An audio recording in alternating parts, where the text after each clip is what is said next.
Bom, pessoal, vamos lá então, tá?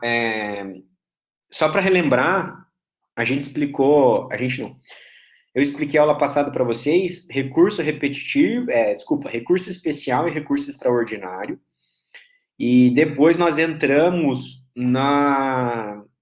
no agravo em RESP e RE. Ficou pendente unicamente esses 6 artigos aqui que falam do julgamento dos recursos repetitivos. Qual que é a ideia, né, de criar esses recursos repetitivos? Como o próprio nome diz, recursos repetitivos, né? Daqui a pouco a gente vai lá para o CPC e eu vou até tirar o quadro para a gente poder fazer uma leitura dos artigos, mas o que eu tenho para dizer para vocês é o seguinte: quando chega no STJ ou quando chega no STF, muitos julgados, muitos, sobre uma mesma coisa, ou seja, aquilo se torna efetivamente uma matéria repetida, repetitivo, né?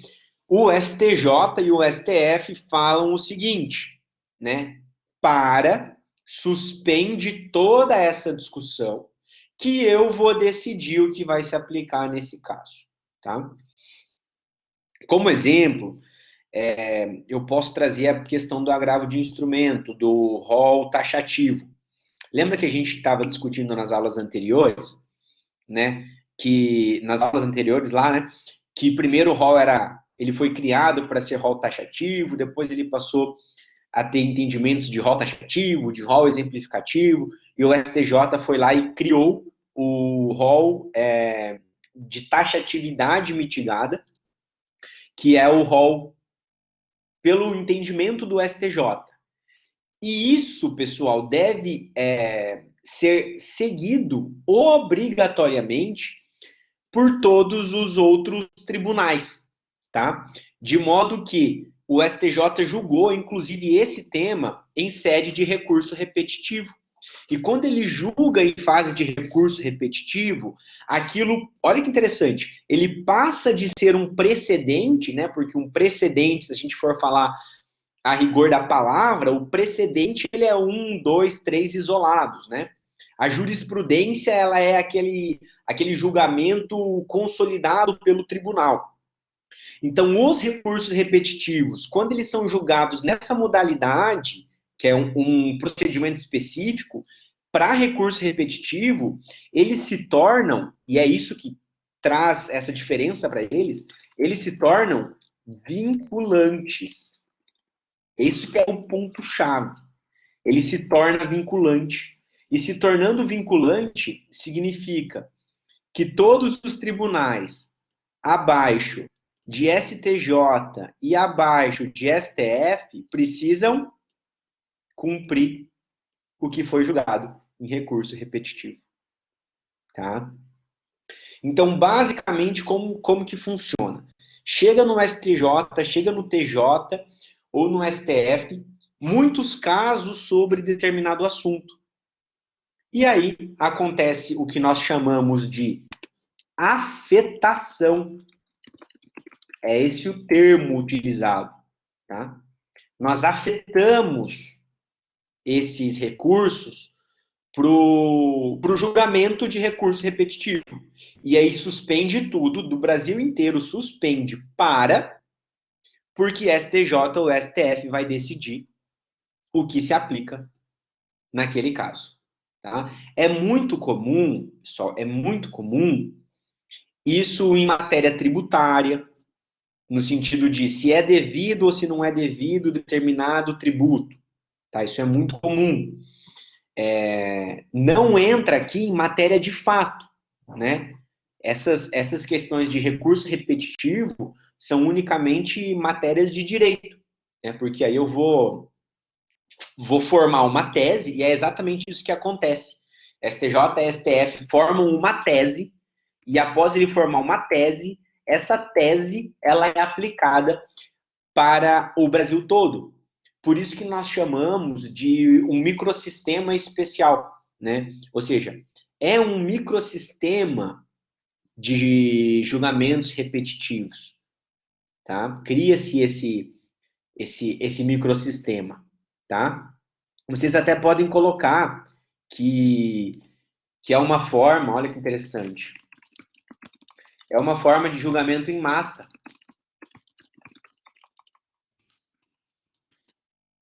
Uma forma de julgamento em massa. Então, é uma forma do tribunal fazer um julgamento em massa para valer para o país todo. Para valer para o país todo. E isso, olha que interessante, e isso cria o que nós chamamos de precedentes obrigatórios. Quando eles são julgados em sede de recurso repetitivo, eles tornam-se obrigatórios e tornam-se vinculantes, de modo que os juízes abaixo de STJ e STF não podem decidir de forma diversa. Então, por exemplo, TAC-TEC, lembram disso?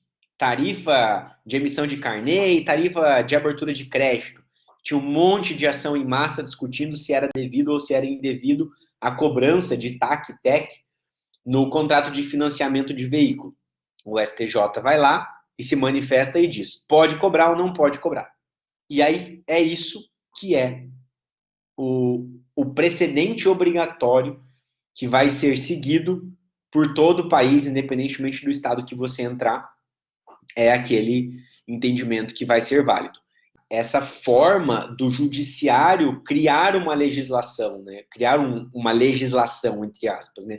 Porque eu crio um precedente obrigatório como forma de que nenhum outro juiz pode julgar diferente daquilo. Então, isso não deixa de ser um ativismo judicial.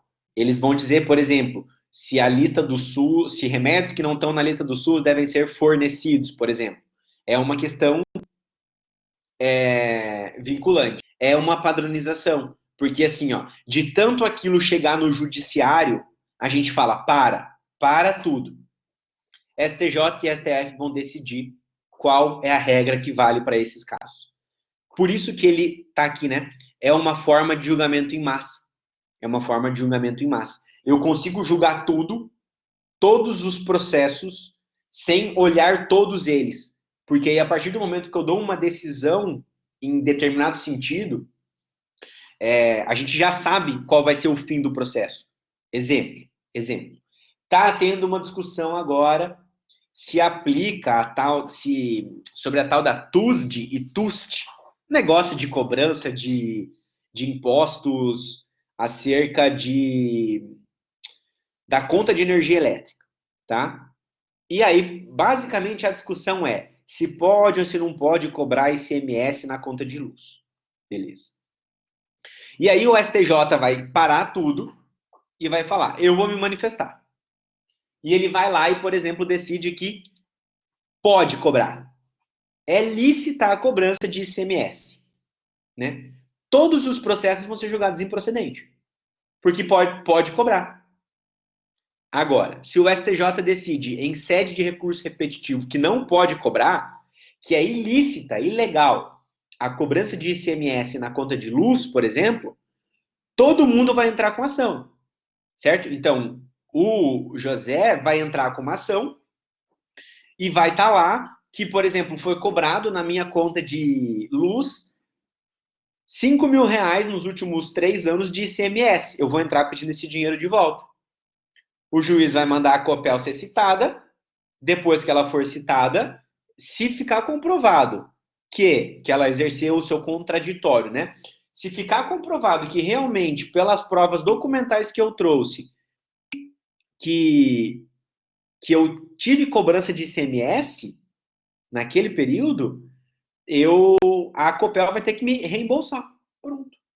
Não tem muita discussão, porque é um precedente obrigatório. É um recurso julgado em sede de recurso repetitivo. Então não tem o que discutir. O juiz de primeiro grau não pode descumprir.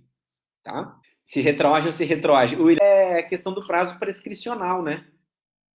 Essas questões, muitas vezes, a pessoa até chegar em sede de recurso repetitivo já perdeu o prazo de muita coisa.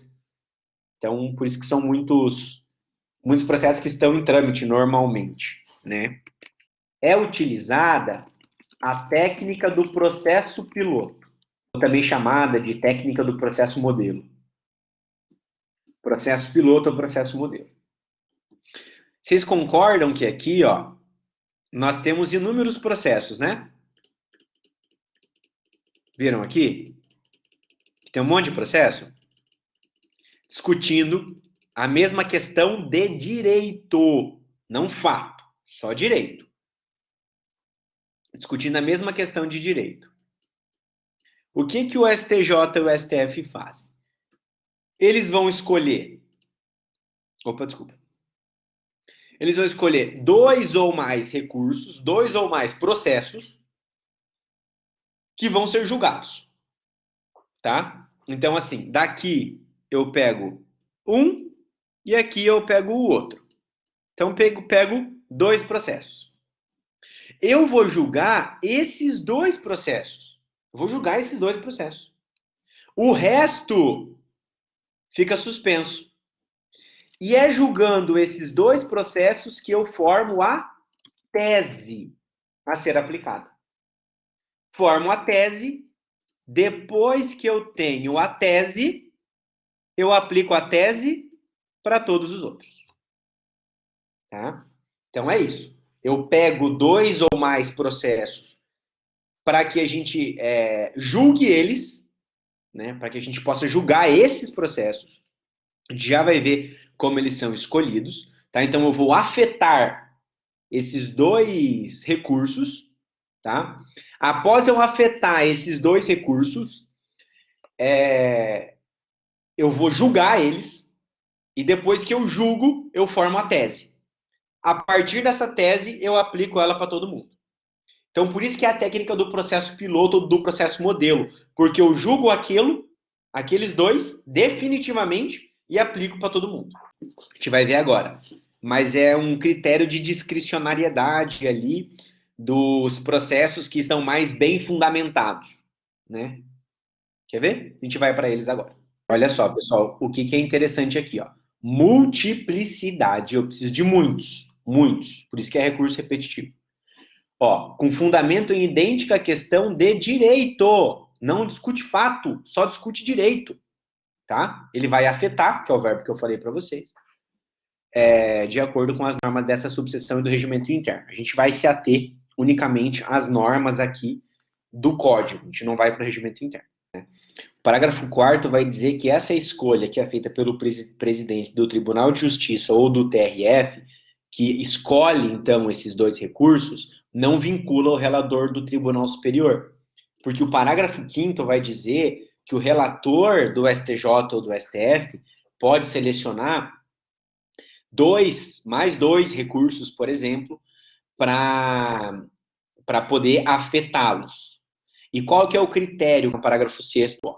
Somente podem ser selecionados recursos admissíveis, ou seja, preenchidos os pressupostos de admissibilidade, que contenham abrangente argumentação e discussão a respeito da questão. Ou seja, é esse critério subjetivo aqui, ó. Abrangente argumentação e discussão. É eles que vão selecionar, de acordo com o critério deles, com os recursos ou as peças que estejam mais bem fundamentadas para poder fazer aquela tese valer para o país inteiro. Então, basicamente, esse é o trâmite. Né? Esse é o trâmite do 1036, como que vai ser realizado esse julgamento. 1037 vai trazer que, após a gente selecionar os recursos, o relator do STJ ou do STF, ele vai proferir a decisão de afetação. Que é aqui que ele vai afetar, que quem afeta é o relator do STJ ou do STF. O presidente do tribunal ou do TRF só manda os recursos, tá? Ele que vai identificar a questão, vai dizer, afeto para julgamento repetitivo o rol taxativo do artigo 1015, por exemplo. Tá? E aí ele suspende todos os processos pendentes. Tá? E isso aqui, ó, anos e anos poderá demorar. Tá? Anos e anos isso aqui pode demorar. Tá? Maravilha. Tá? Agora eu já vou pro 1038. Tá? O 1038 vai trazer as possibilidades que o relator desse caso repetitivo pode ter, pode fazer, né? Bom, pessoal, acho que vocês conseguiram perceber por esses três incisos que nós temos uma ampla discussão e um amplo debate. Eu deixo todo mundo que quer se manifestar. Seja um órgão, entidade de classe, por isso que a gente vê muito a OAB se manifestando, tá? Faço audiência pública, se for o caso, principalmente para questões ambientais, e eu pluralizo o debate, porque o que eu decidi vai ser válido para tudo, tá? Vai ser válido para tudo. Que é o que está escrito aqui no 1039, ó. Após eu decidir quem são os recursos afetados, que são aqueles recursos que eu vou julgar, os órgãos do colegiado declararão prejudicado todos os outros recursos que versem sobre a mesma matéria. E vão falar assim, para tudo, eu estou discutindo, não se admite mais recurso nesse sentido, tá? Bom, 1040, publicado o acórdão paradigma. O que é o acórdão paradigma? O acórdão paradigma é o acórdão que julgou o recurso repetitivo. Depois que a gente tem isso, essa publicação da tese em recurso repetitivo, por exemplo, se for essa questão que nós havíamos falado do ICMS na conta de energia elétrica, depois só fica em liquidação de sentença, né? Por exemplo, assim, você só entra para cobrar o valor. Ó, eu estou entrando com uma ação aqui, o STJ já decidiu que eu posso cobrar, ou, por exemplo, melhor, a minha ação estava suspensa, volta a correr, vai para a sentença, o juiz decide e você... Por quê? Porque o direito já está decidido, na verdade, ele só vai fazer uma reprodução para o caso concreto daquela tese firmada no acórdão paradigma, tá? Uma questão interessantíssima que eu posso trazer de exemplo para vocês é pegar o 1015 do CPC. Se a gente pegar o 1015 aqui, ó, clicar no martelinho, que ele vai para as decisões do STJ ou do STF. Indo para as decisões aqui, ó. Ó, recurso repetitivo. O que é firmado em sede de recurso repetitivo é um precedente obrigatório e vinculante. Tá? Então, aqui eles definiram, olha a tese firmada. Essa é a tese firmada. Eles julgaram os recursos e firmaram a tese, que vale para tudo. Todo o país. Qual é a tese? Aqui, ó, ver tese. Ó. Qual é a tese? A tese é essa possibilidade de interpretação extensiva. Para se admitir agravo de instrumento contra decisão interlocutória que verse sobre hipótese não expressamente versada nos incisos do artigo 1015. Então, a gente pode ver a ementa e a tese. Olha que interessante a ementa, quer ver? Olha só. Ó, recurso especial representativo de controvérsia. Recurso repetitivo. Tá? Foi julgado em sede de recurso repetitivo. Olha só que interessante, quer ver? Ó, assim, nos termos do 1036, fixa-se a seguinte tese, ou seja, é o meu acórdão paradigma fixando uma tese. A tese fixada é essa, e é essa tese que vale para todo mundo.